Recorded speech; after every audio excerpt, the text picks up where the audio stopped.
In this video, I'm going to show you how to connect your Zotero account with LogSeq. So if you want to make different notes and you want to be able to input in the article to make notes on, I'm going to show you how you can do that with Zotero today.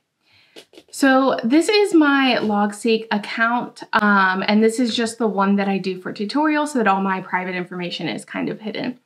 If I'm taking notes and I have an article that I'm working on and I'm reading it and I want to take notes in LogSeq with it, then I can actually connect my Zotero account so I can just cite that article and all that information is kept with it.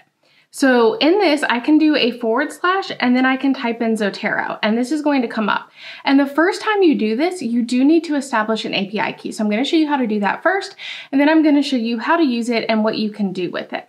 So if I click on it first, it's going to take me to this page. It's Zotero settings and it's asking for an API key. And so you can also get to this page by coming up to the 3 dots here, going to settings, then going to features, and then Zotero settings. It'll take you to the same page. So that's 2 different ways. If you've already put in your information and you want to change it, you can do that. So now, how do you actually get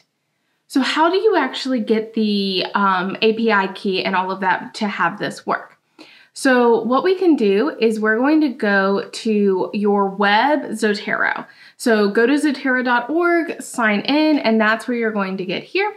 And then all you have to do is come up to your name, click the drop down, and then go to settings. And in your settings, under Zotero settings, you can see that there's feed/API, and that's where you want to go to. And then you're going to create a new private key. So you can do a key description. So I'm going to do this as my LogSeq tutorial key. And then you can allow different accesses. So I'm going to allow library access, but I'm not going to allow notes or write access because I just want to read in the information. I'm not going to send articles to Zotero or anything like that. And then I don't need to do any group because this is just going to be my user ID. And so I can save this key. And it's going to give you the key here, and then I'm going to copy it. I'm going to delete this key afterwards, so it's not going to work anyways. I'm going to copy this key. You do need to copy this key on this page. You can't access it if you navigate away from the key and then come back. So I'm going to copy that key, and then I'm going to go back to my LogSeq, and then I'm going to input in my Zotero API key. The other important piece to this is inputting in your user ID. So if I go back to my web page, I can go to manage all, and you can see your user ID for API calls is this number here. So I'm going to copy that number in and paste it as my user ID, and then I'm going to be a user, not a group in this. So then there's a lot of different things that you can do. There's a lot of different settings that you can do. You can include notes. You do, if you want to include those notes, you do need to edit that API key. So if I edit my key, I need to allow notes access if I want it to pull my notes from Zotero into LogSeq. So now I have this in here, and if I go back to my LogSeq, we can see all of this is good. If you want it to add tags, so whenever it's pulling in, you want it to add like a Zotero tag or something like that, you can input in your tags here.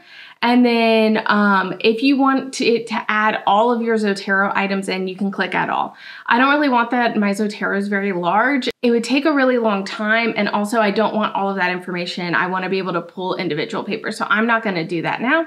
And so this should be saved. So if I go back to my journals, let's say I'm taking notes. So I'm going to come back to Zotero.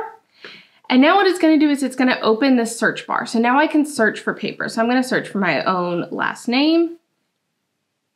And you can see all these different papers are papers that are in my Zotero account that have me as an author in it. You can also see that I do have some duplicates in my Zotero account right now. That's because most of this is for tutorials, and I create a new collection and it creates a duplicate data, and I haven't removed those yet.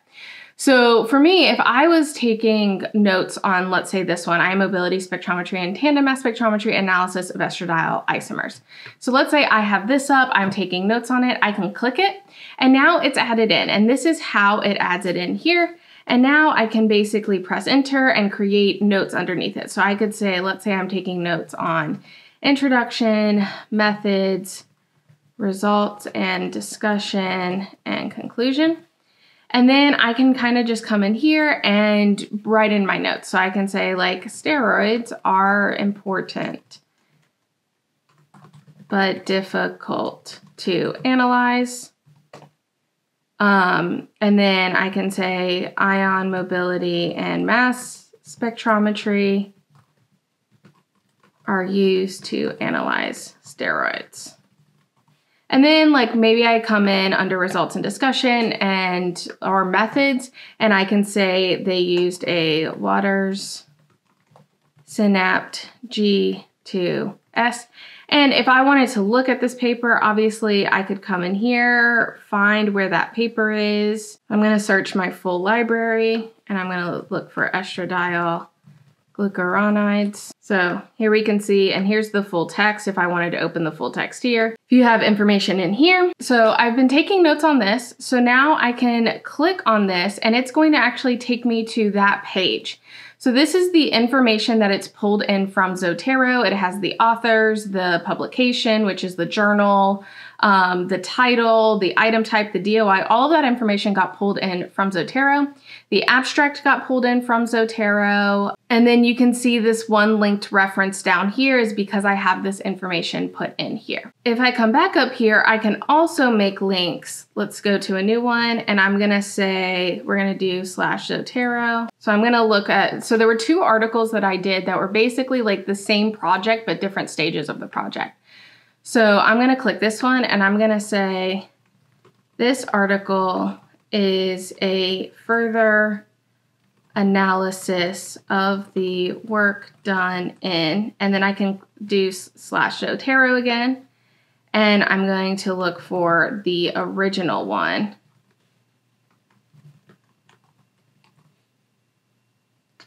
And that's this article.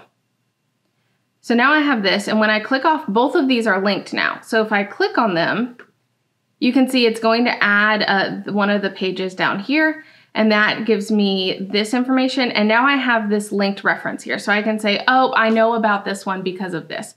So this is a little bit better of a way if you're taking notes than writing on like a piece of paper, because you're not going to be able to search or access that information later on. But there are other ways as well that you can organize your references, including things like Notion, Obsidian, lots of different libraries and AI tools that can also do it. But if you do already use the LogSeq platform, this is a way that you can now integrate your Zotero to be able to take those notes within LogSeq. And if you are learning your field or struggling on finding research ideas, download my 30-day research jumpstart guide. That link will be available in the description below.